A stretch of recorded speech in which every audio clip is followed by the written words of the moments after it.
আসসালামু আলাইকুম, সকলকে ওয়েলকাম জানাচ্ছি নতুন আরেকটি পর্বে। আশা করি সকলে অনেক ভালো আছেন। আজকে তৈরি করছি নারগেসি কোপ্তা কারি। খুবই মজার একটি রেসিপি, আপনারা অবশ্যই এই রেসিপিটি তৈরি করবেন। আশা করি আমার আজকের রেসিপিটি আপনাদের ভালো লাগবে। তো চলুন তাহলে শুরু করি। নারগেসি কোপ্তা কারি তৈরির জন্য আমি এখানে একটি মিক্সিং বোলে নিয়ে নিয়েছি 1.5 কাপ পরিমাণ চিকেন কিমা।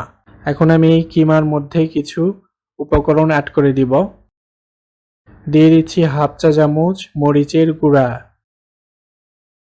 1/4 চা চামচ গোলমরিচ গুঁড়া, হাফ চা চামচ লবণ দিয়ে দিচ্ছি, 1/4 চা চামচ গরম মশলার গুঁড়া দিয়ে দিচ্ছি, টক দই দিয়ে দিচ্ছি 2 টেবিল চামচ। এখন আমি এখানে দুটো পাউরুটির স্লাইস নিয়েছি। এখন এই পাউরুটিগুলোকে পানিতে ডুবিয়ে পানিগুলো খুব ভালোভাবে ঝরিয়ে কিমার মধ্যে দিয়ে দিচ্ছি।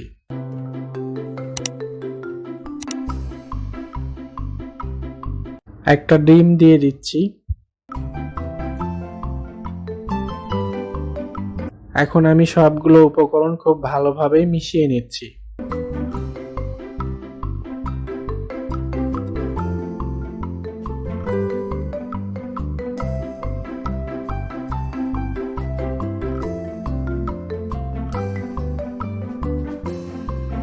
সবগুলো উপকরণ খুব ভালোভাবে মিশিয়ে নিয়েছি। এখন আমি এগুলোকে 5টি সমান ভাগে ভাগ করে নিচ্ছি।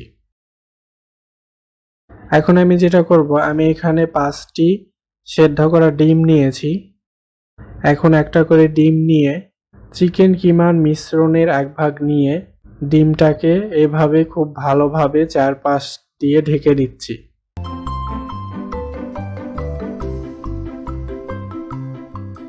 দেখুন, ঠিক এইভাবে আমি কোপ্তাগুলোকে তৈরি করে নিচ্ছি।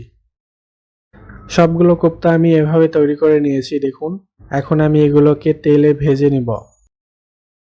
চুলায় একটি কড়াইয়ে পর্যাপ্ত পরিমাণ তেল দিয়ে দিয়েছি। তেলগুলো গরম হয়ে গিয়েছে। এখন আমি এক এক করে কোপ্তাগুলো এই তেলের মধ্যে দিয়ে দিচ্ছি।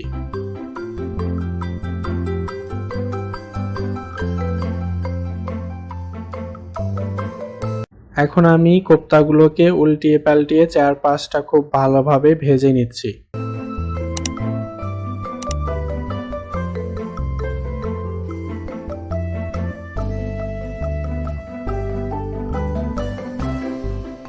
কোপ্তাগুলো আমার ভাজা হয়ে গিয়েছে। দেখুন, খুব সুন্দর একটা কালার চলে এসেছে।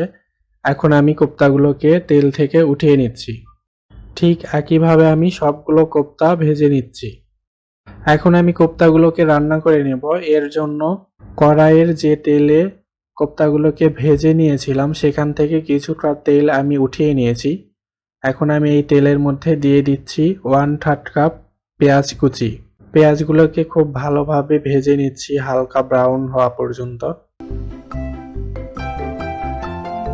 পেঁয়াজগুলোকে আমি কিছুক্ষণ ভেজে নিয়েছি। দেখুন, পেঁয়াজের কালারটা চেঞ্জ হতে শুরু করেছে। এখন আমি এখানে সামান্য একটুখানি পানি দিয়ে দিচ্ছি।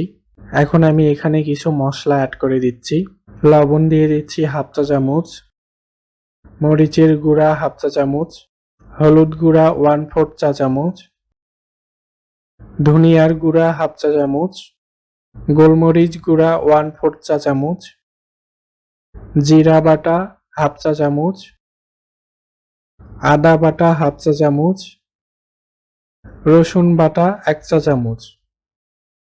এখন আমি এই সবগুলো মশলাকে খুব ভালোভাবে মিশিয়ে নিচ্ছি। এখন আমি এখানে 2 টুকরো দারুচিনি এবং 2টা এলাচ দিয়ে দিচ্ছি। এখন আমি মশলাগুলোকে নেড়ে চেড়ে হাফ চা চামচ গরম মশলার গুঁড়া অ্যাড করে দিচ্ছি। এখন সবকিছুকে খুব ভালোভাবে মিশিয়ে নিচ্ছি।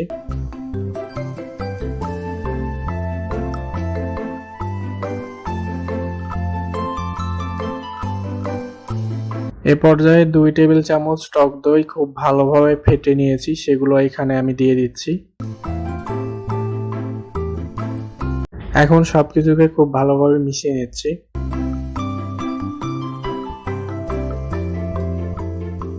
টক দইয়ের বাটিতে সামান্য একটুখানি পানি নিয়ে এগুলোকে ধুয়ে এভাবে দিয়ে দিচ্ছি। এখন আমি মশলাগুলোকে খুব ভালোভাবে কষিয়ে নিচ্ছি।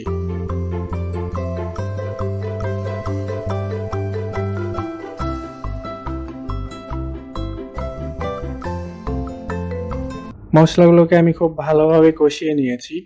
এখন আমি এই মশলার মধ্যে হাফ কাপ পরিমাণ পানি দিয়ে সবকিছু নেড়ে চেড়ে ঢাকনা দিয়ে ঢেকে এগুলো ফুটে ওঠা পর্যন্ত রান্না করে নিচ্ছি। 2-3 মিনিট পর ঢাকনাটা উঠিয়ে নিলাম। দেখুন সবকিছু একদম ফুটে উঠেছে। এখন আমি এখানে আগের থেকে ভেজে রাখা কোপ্তাগুলো দিয়ে দিচ্ছি।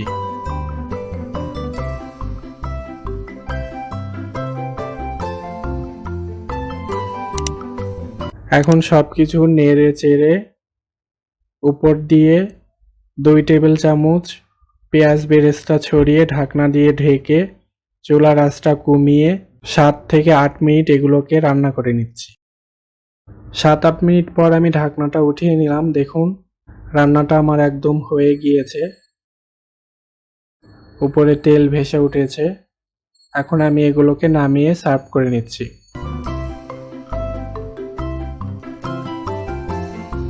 কোপ্তাগুলোকে আমি সার্ভ করে নিয়েছি। দেখুন রান্নাটা কতটা পারফেক্ট হয়েছে, কত সুন্দর একটা কালার এসেছে। দেখুন তৈরি করে নিলাম মজাদার নারগেসি কোপ্তা কারি। খুবই মজার একটি রেসিপি, আপনারা অবশ্যই বাসায় এভাবে ট্রাই করবেন। আশা করি আপনাদের কাছে খারাপ লাগবে না। আর এগুলোকে সার্ভ করার সময় মাঝখান দিয়ে এভাবে কেটে এগুলোকে সার্ভ করবেন। দেখুন রান্নাটা কতটা পারফেক্ট হয়েছে। চেষ্টা করেছি খুবই মজার একটি রেসিপি খুব সহজভাবে আপনাদের সামনে উপস্থাপন করার। আশা করি আমার আজকের রেসিপিটি আপনাদের ভালো লেগেছে। ভালো লাগলে অবশ্যই একটা লাইক দিবেন, রেসিপিটি কেমন লেগেছে কমেন্ট করে জানাবেন এবং আমাকে সাপোর্ট করার জন্য প্লিজ আমার চ্যানেলটি সাবস্ক্রাইব করে আমাকে আরও সামনে এগিয়ে নিয়ে যাবেন। আজকে এই পর্যন্তই। সকলে ভালো থাকবেন। আল্লাহ হাফেজ।